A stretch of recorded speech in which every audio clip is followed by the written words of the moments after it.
सीधे चलते हैं आज तक के खेल संपादक विक्रांत गुप्ता के पास, जो इस वक्त हमारे साथ हैं। विक्रांत, जिस तरीके की नीलामी देखने को मिली, चौंकाने वाली रही या जैसी उम्मीद थी उसके मुताबिक? सबसे पहले ये जानना चाहेंगे हम आपसे। मुझे लगता है समीप, जैसी उम्मीद थी, और उम्मीद ना सिर्फ हमारी आपकी क्रिकेट के लिहाज से बल्कि इकोनॉमी के लिहाज से भी ये देखने में आया कि जो फ्रेंचाइजीज हैं उन्होंने पैसे की कीमत को पहचाना है और पैसा ज़ाया नहीं किया। अब देखें, रॉबिन उथप्पा 11-12 करोड़ रुपए में नहीं बिके इस बार, यूसुफ पठान 11-12 करोड़ रुपए में नहीं बिके इस बार। कई ऐसे खिलाड़ी जिनको इतना ज़्यादा पैसा, सौरभ तिवारी जिनको मेरे ख्याल तकरीबन 8-9 लाख रुपए मिलता था, आज उनको सिर्फ 8-9 करोड़ मिलता था, उनको सिर्फ 75 लाख रुपए मिले हैं। तो इस लिहाज से वैल्यूएशन जो है खिलाड़ियों की हुई है, मार्केट करेक्शन हुई है। लेकिन युवराज सिंह का 14 करोड़ में जाना मुझे लगता है कि थोड़ा सा हैरान करने वाला है। लेकिन ये ना भूलें कि एक युवराज के साथ बैंगलोर की टीम कितनी बड़ी बन जाती है। उस टीम में क्रिस गेल थे, विराट कोहली थे, एबी डिविलियर्स थे, 3 बड़े बल्लेबाज। युवराज सिंह आ गए, वो टीम कंप्लीट हो गई। लेकिन अब तक अगर मुझसे पूछें, सबसे अच्छी टीम हैदराबाद ने चुनी। अपने दर्शकों को थोड़ा दिखा दें कि कौन कितने में बिका है और किसकी क्या बोली लगी है, कैसी टीमें बनती हुई नजर आ रही है। क्योंकि मुंबई इंडियंस थोड़ी सी कमजोर जरूर नजर आ रही है, लेकिन अगर खिलाड़ियों की बात करें, विक्रांत के पास हम दोबारा चलेंगे, लेकिन आपको थोड़ा सा बीच में दिखा दें कि युवराज सिंह, रॉयल चैलेंजर्स बैंगलोर 14 करोड़, रॉयल चैलेंजर्स बैंगलोर, जैसा कि विक्रांत बता भी रहे थे आपको, एक मजबूत यूनिट बनती हुई नजर आ रही है। दिल्ली की टीम कैसी बन रही है ये कहना थोड़ा मुश्किल है, क्योंकि अभी तक दिल्ली की टीम में इतनी ज्यादा मजबूती नहीं नजर आ रही है। हालांकि 12.5 करोड़ के दिनेश कार्तिक, क्या वाकई में इतनी इनकी वैल्यू है, ये एक सवाल जरूर है। लेकिन केविन पीटरसन एक बड़ा नाम, दिल्ली ने इस पर हाथ मारा, क्योंकि पूरे सीजन के लिए उपलब्ध रहेंगे, ये भी ध्यान रखिएगा, क्योंकि ये एक बहुत बड़ा एक क्राइटेरिया होता है, एक मुद्दा होता है जिसको हर कोई देखता है। ग्लेन मैक्सवेल, किंग्स 11 पंजाब बड़ी मजबूत टीम बनती हुई नजर आ रही है। ग्लेन मैक्सवेल 6 करोड़ में पहुंचे हैं, ड्वेन स्मिथ वहां चले गए हैं, रॉबिन उथप्पा जो कि 5 करोड़ के बिके हैं। कोलकाता नाइट राइडर्स एक बार फिर कहीं ना कहीं टीम जो है समझ में नहीं आ रही है उनकी, उस बारे में हम विस्तार से बात करेंगे। फिलहाल आपको रेट्स दिखाते हैं। कॉरी एंडरसन, कहना होगा जिस अंदाज में प्रदर्शन कर रहे हैं कि सिर्फ 4.5 करोड़ में बिके हैं। Mitchell Starc 5 crore. चलिए ये रेट्स आपको दिखाते रहेंगे। विक्रांत भी हमारे साथ लगातार जुड़े हुए हैं। विक्रांत, इस नीलामी के बाद कौन सी टीम सबसे मजबूत बनती हुई नजर आ रही है? एक छोटी सी प्रतिक्रिया आपसे चाहेंगे, उसके बाद एक रिपोर्ट इंतजार कर रही है हमारे दर्शकों के लिए। कौन सी टीम सबसे अच्छी नीलामी में सबसे समझदार नजर आई? देखिए, रिटेंशन के लिहाज से देखें समीप, चेन्नई और मुंबई इंडियंस पहले से मजबूत थे और युवराज के आने से बैंगलोर भी बड़ी अच्छी टीम बन जाती है। लेकिन अगर ऑक्शन में सबसे स्मार्ट खेला है 2 टीमों ने, एक किंग्स 11 पंजाब और दूसरा हैदराबाद के पास बैलेंस बहुत ज्यादा अच्छा है। विक्रांत लौटेंगे, यही आपसे जानना चाहते थे कि इस नीलामी में सबसे ज्यादा स्मार्ट, यानी कि सबसे ज्यादा दिमाग से किसने खिलाड़ियों को पिक किया? उसमें जैसा कि विक्रांत ने बताया कि 2 टीमें थी जो सबसे ज्यादा स्मार्ट यहां पर नजर आई, किंग्स 11 पंजाब और सनराइजर्स हैदराबाद। चलिए इस रिपोर्ट के बाद एक बार फिर चर्चा करेंगे। देखिए कौन कितने में बिका और कौन सी टीम कैसी बनती हुई नजर आ रही है। 14 करोड़ के युवराज के सबसे महंगा बनने का राज। क्रिकेट की इस मंडी में युवराज का नाम चौथे नंबर पर आया, मगर ऐसे छाया जैसे ये महफिल उन्हीं के लिए सजी हो। 2 करोड़ से 10 करोड़ तक वो ऐसे पहुंचे जैसे रॉकेट बन गए हों। वैसे तो 10 करोड़ रुपए बड़ी रकम थी, खासकर तब जब इंटरनेशनल क्रिकेट में युवराज का बाजार भाव डाउन था। इस रकम पर भी अटकते तो भी खुश रहते, मगर आईपीएल के सबसे महंगे खिलाड़ी का रिकॉर्ड नहीं बना पाते। और हकीकत ये है कि 10 पर ही बस जैसा माहौल बन गया था। 10 करोड़ पर रुक गई थी युवराज की बोली। फ्रेंचाइजी के बीच छा गई थी खामोशी। मालिकों के दिमाग में जारी था कश्मकश। तभी ये हुआ, बोली के बाजार में फिर से चल निकली युवराज के नाम की गाड़ी। 10 से 11 हैं, 11 से 12 हैं, 12 से 13 हैं और फिर 13 से 14 हैं। Sold 1,400 lakh. आंखें खुली की खुली रह गई। एक नया इतिहास लिखा गया। जो बिका उसका खुश होना लाजमी है, लेकिन जिसने इतने महंगे दाम पर खरीदा उसकी भी बाँछें खिली हुई हैं। We were very keen on him.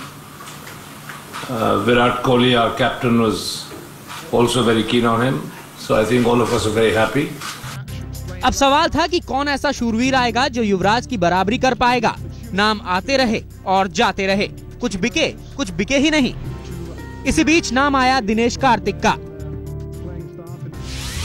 जब दिनेश कार्तिक के नाम पर मची लूट, बेस प्राइस 2 करोड़ रुपए का। किसी ने सोचा नहीं होगा कि उनके नाम को लेकर लूट मच जाएगी, मगर मच गई। देखते ही देखते कार्तिक 12 करोड़ रुपए तक पहुंच गए। लगा युवराज का रिकॉर्ड भी तोड़ देंगे, क्योंकि बोली जारी थी, लेकिन इसके बाद जो बोली लगी वो आखिरी होकर ही रह गई। 12.5 करोड़ में दिल्ली डेयरडेविल्स ने उन्हें खरीद लिया। ये कीमत बता रही है कि कार्तिक दिल्ली के लिए सिर्फ बैटिंग और कीपिंग ही नहीं करेंगे, उन्हें एक और इनाम मिल सकता है, इनाम कप्तानी का। सन्नाटा भांपता रह गया सहवाग का नाम। जिस बाजार ने युवराज और दिनेश कार्तिक को सर आंखों पर लूटा, उसी ने सरे बाजार सहवाग की बची कुची आग को भी ठंडा कर दिया। जी हाँ, एक पल के लिए तो ऐसा लगा कि जैसे सहवाग बिकेंगे ही नहीं, मगर निराशा के अंधेरे के बीच अचानक एक चिराग रोशन हुआ। चल निकले सहवाग, मगर सरकते हुए। जैसे तैसे 3 करोड़ 20 लाख तक पहुँचे और उसके ऊपर उन्हें खरीदने के लिए कोई राजी नहीं हुआ। उनके पुराने मालिकों से पूछा गया कि क्या वो सहवाग को अब भी रखना चाहते हैं, तो उनका रवैया देखिए। सहवाग को ये बात अखरी होगी, मगर यही तो बाजार है। पठान भाइयों का जादू ढल गया। कुछ ऐसा ही सलूक पठान भाइयों के साथ हुआ। 2 करोड़ रुपए की बेस प्राइस से बढ़ते हुए 3.25 तक ही पहुंच पाए यूसुफ पठान। तसल्ली रही तो इस बात की कि उन्हें उनके पुराने मालिक ने अपने पास ही रखा, मगर पहले के मुकाबले 7 करोड़ से भी ज्यादा रुपए का उन्हें नुकसान हुआ। इरफान की हालत तो और भी पतली रही। जैसे तैसे 2 करोड़ 40 लाख तक पहुँच पाए, मगर हाल पूछिए प्रवीण कुमार और आरपी सिंह जैसे खिलाड़ियों का, जिन्हें इस बाजार में कोई खरीदार नहीं मिला। आज तक ब्यूरो। कोई मालामाल और कोई बेहाल। अगर अभी अभी आप जुड़े हैं और IPL 7 का ऑक्शन नीलामी सुबह से आप नहीं देख पाए, तो फटाफट हम आपको हर चीज आपको बता देंगे। युवराज सिंह 14 करोड़ में बिके हैं रॉयल चैलेंजर्स बैंगलोर ने, लेकिन वीरेंद्र सहवाग टीम इंडिया का शायद क्रिकेट इतिहास का, भारतीय क्रिकेट इतिहास का सबसे विस्फोटक बल्लेबाज सिर्फ 3 करोड़ 20 लाख रुपए में किंग्स 11 पंजाब ने खरीदा है। दूसरे जो खिलाड़ी जिनके बड़े ऊंचे रेट थे 9 करोड़ 10 करोड़ और 11 करोड़ के यूसुफ पठान सिर्फ 3 करोड़ 25 लाख कोलकाता नाइट राइडर्स ने ही इनको लिया है। यूसुफ पठान लगातार वहीं से खेल रहे थे। सौरभ तिवारी सिर्फ 70 लाख में, जो खिलाड़ी 6 करोड़ के करीब का था, सिर्फ 70 लाख का। लेकिन इससे भी कुछ चौंकाने वाली बातें हैं विक्रांत। हम यहां पर दिखा रहे हैं स्क्रीन में कौन कौन किनके रेट्स बहुत गिरे हैं। इरफान का रेट भी बहुत गिर गया है, लेकिन ये ग्राफिक्स भी हम आपको दिखाते रहेंगे। चलते हैं, आज तक के खेल संपादक भी हमारे साथ जुड़े हुए हैं। कुछ ऐसे ताबड़तोड़ खिलाड़ी जैसे रॉस टेलर हैं, कुछ और नाम है जो बिके ही नहीं है।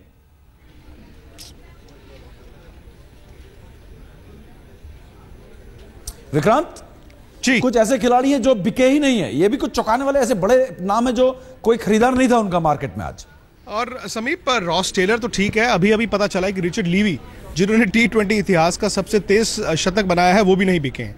ये शायद एक रणनीति है, क्योंकि आमतौर पर आप पहले गो में इस खिलाड़ी को छोड़ देते हैं और टीमें देखती हैं एक दूसरे को और देखते हैं कि हमें क्या ज़रूरत है। कल उनका नाम दोबारा आएगा और मुझे लगता नहीं है कि ये खिलाड़ी अनसोल्ड जाएंगे। हालांकि हर जो फ्रेंचाइजी होगा आज रात को जाकर देखेगा मेरे पास क्या है, अपने कप्तान से बात करेगा, अपने जो एडवाइजर्स हैं उनसे बात करेगा और देखेगा पैसा कितना बच गया है, और फिर वो देखेगा कि कौन से खिलाड़ी हैं जो कल ऑक्शन पूल में दोबारा मिलेंगे। और खासकर श्रीलंकन जो स्टार थे उनकी मैं देख रहे हैं कि अनसोल्ड गए, चाहे वो महिला जयवर्धन हो या तिलक रत्न दिलशान, इन खिलाड़ियों का नाम बिकना पहली बारी में थोड़ा सा चौंकाने वाला है विक्रांत। यहाँ पर थोड़ा नहीं, बहुत ज्यादा। और श्रीलंका क्योंकि पूरी तरह से शायद अवेलेबल नहीं थे खिलाड़ी, ये एक फैक्टर था। लेकिन समीप, अगर आप इससे पहले 6 IPL देखें, तकरीबन हर बार कुछ ना कुछ झगड़ा श्रीलंकन खिलाड़ियों को लेकर होता था। लेकिन तब ये था कि श्रीलंकन क्रिकेट बोर्ड चूंकि BCCI के साथ बड़े अच्छे ताल्लुकात थे, तो अपने इंटरनेशनल क्रिकेट को छोड़कर खिलाड़ियों को IPL खेलने देता था। लेकिन अब आपने देखा है कि पिछले 1 महीने में समीकरण किस तरह से बदले हैं। और साथ ही साथ ये ना भूलें कि श्रीलंकन खिलाड़ियों को लेकर कुछ जो मैच चेन्नई वगैरह में होंगे वो भी एक फैक्टर रहेगा, क्योंकि आप चेन्नई में जाकर नहीं खेल सकते, तो जाहिर तौर पर चेन्नई सुपर किंग्स ने उन खिलाड़ियों को बिड नहीं किया। लेकिन कुछ खिलाड़ी कल दोबारा खरीदे जाएंगे, जैसे मैंने कहा, क्योंकि आप IPL में एक प्लान A के साथ आते हैं, आप बड़े बड़े खिलाड़ियों को टारगेट कर आते हैं, लेकिन आपको बहुत जल्द प्लान B पर जाना पड़ेगा, जो कि शायद उनको कल आजमाना पड़ेगा। बिल्कुल बिल्कुल विक्रांत, बहुत बहुत शुक्रिया।